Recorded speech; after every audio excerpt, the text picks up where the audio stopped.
This is the Good Neighbor Podcast, the place where local businesses and neighbors come together. Here's your host, Joe Longo. Welcome to the Good Neighbor Podcast Live. Are you in need of some wood? Hardwood, softwood, firewood, decorative wood? We've got you covered here today. And today, I have the pleasure of introducing your good neighbor, Jason Beavers of Beavers Hardwood. Thank you so much for being here today. How you doing? Great, Joe. Appreciate you having me. Yeah, I'm so happy you can join us today. Could you tell us a little bit about Beavers Hardwood? Absolutely. Here at Beavers Hardwood, we deal with all local hardwood and softwood at times. Property service, need something cleaned up. We can pretty much get trees down, clean stumps up, do a little gravel service and resurfacing here and there with some of my equipment. We specialize in everything from seasoned firewood to campground firewood and live edge slabs. I'm big on that. Custom sawmilling. We do have a solar kiln right now for drying wood out, and some equipment. I mean, we have an excavator, small backhoe, and there's always plenty of equipment to buy out there or rent. So pretty much anything along the lines of taking the tree and bringing it down to either burn or create with it. Yes. How did you get into this type of work? To me, pretty much just always wanting to be outdoors. I'm a big outdoors guy. Anything just to keep me outside and keep me active. I love being hands-on. It's kind of runs in the family. Last name Beavers. We've all done something with wood out there. My father's worked in the woods. My uncles worked in the woods. My grandfather worked in the woods. All my cousins work in the woods. I've just always wanted to do it. Ever since I got out of the military and moved back home, I've just been dabbling here and there, making furniture, making things. Then I realized I just had to take the leap, and I started buying equipment. And once you buy one piece of equipment, I think 5 other pieces of equipment just kind of follow you home. Yeah, yes. I'm also a photographer, so I kind of know how that goes. You buy one camera, and then you need another lens, and then another, and another, and then the next thing you know, you've got a whole bunch of toys on your hands.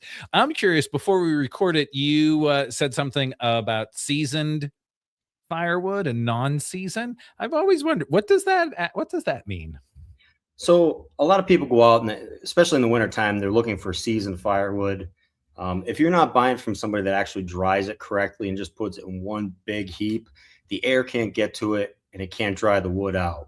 Wood dries in log form. It'll dry from the end or from the bark side in, but it can't because the bark protects it. It's going to hold the moisture in the center. It needs to be split down. The smaller you split it, the more it'll dry. The more airflow you have to it, the more it'll dry also down to a certain point. Everything I have here, I have it in ventilated log right bags where the air flows through and it dries within a few months. It is ready to burn. It's not going to get any drier. So when I hear people say, I bought logs off a guy, the logs have been down for 2 years, they're good and dry.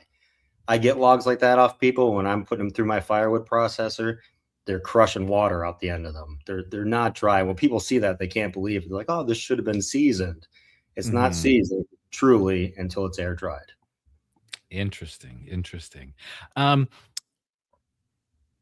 also fallen down a rabbit hole on Instagram and TikTok of stump grinders, and I think you said you do some of that as well. Yes. And I was going to say, is that something new? The grinding of the stump as opposed to trying to remove the stump and take the stump out? It isn't. Usually what happens if you remove a stump, the roots either go down or like in a softwood, like a pine, the tree roots spread out across the top of the ground. So if you pull it out with a machine, what you end up with is a giant hole. A lot of people don't want to do that because then you've got to come in and backfill it, and then it sinks, and you got to backfill it again, and then you're putting seed on it and hay. If you just grind it down, you can rent a grinder right here locally, Ace Hardware or something, and back in and grind it down into the earth and just put a little dirt over it. You're good to go. Interesting. And it's always interesting how social media will do that. You watch one video and the next thing you know, it's like every stump grinding video shows up on my cooler and cooler and more expensive by the minute. Right, exactly. So who are your typical target customers and how are you attracting them? I think anyone local. I'm kind of learning as I go. I'm still a growing business. I had stopped the business for a while, and now I'm trying to get back into it. I would love to do it full time is my end game here. I've worked my whole career with in the government, whether it be military or when I got out, I work for the DoD currently. I'd like to retire, keep going with it. Local people. I love meeting local people. For some reason, whenever I talk to someone and try to sell them wood, they end up offering wood back to me in tree form that they would like out of. So if I can support local people and they support me, great. That's wonderful. Have you ever thought about having a podcast talking about trees and wood and all of these things? Yes. Actually, there's a guy out there, Shaver Equipment, that I deal with and get a lot of my equipment through, supplies and that currently. Great guy, can answer any question out there. And he has some podcasts. He does the videos and everything, like I'm not even sure what social media, I'm terrible with it, but the one who's always posting videos and everything on it. To me, it's great to know. It's good knowledge. He tests all this equipment out. I'd love to be able to do that. Absolutely. Yeah.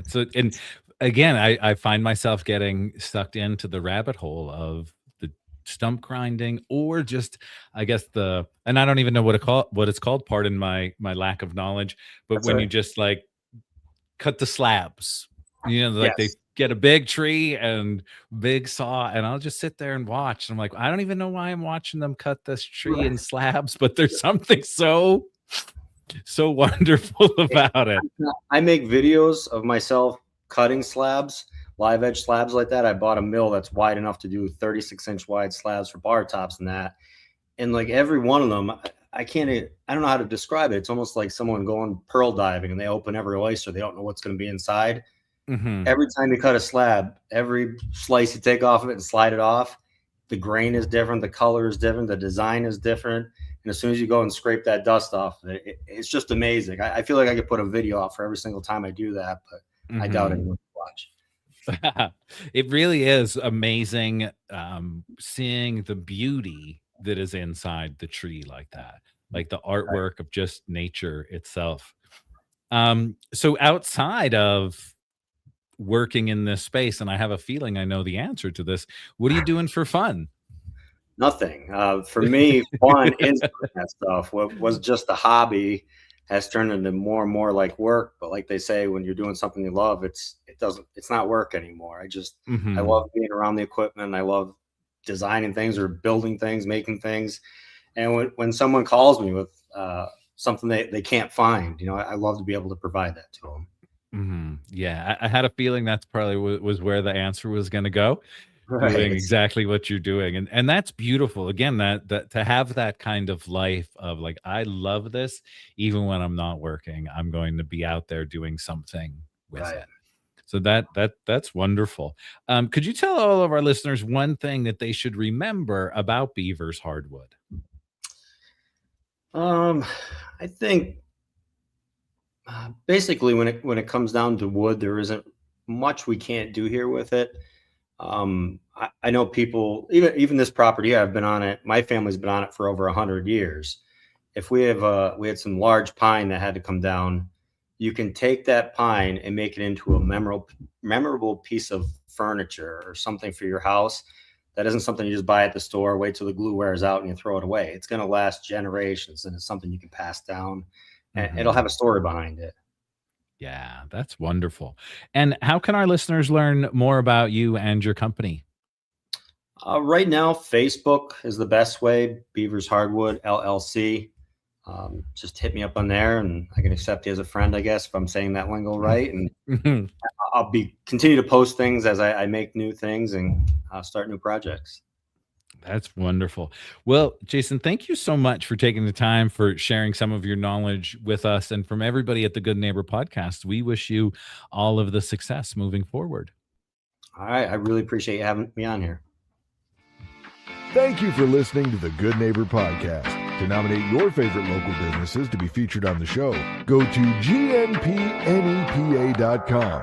That's gnpnepa.com. Or call 570-908-4334.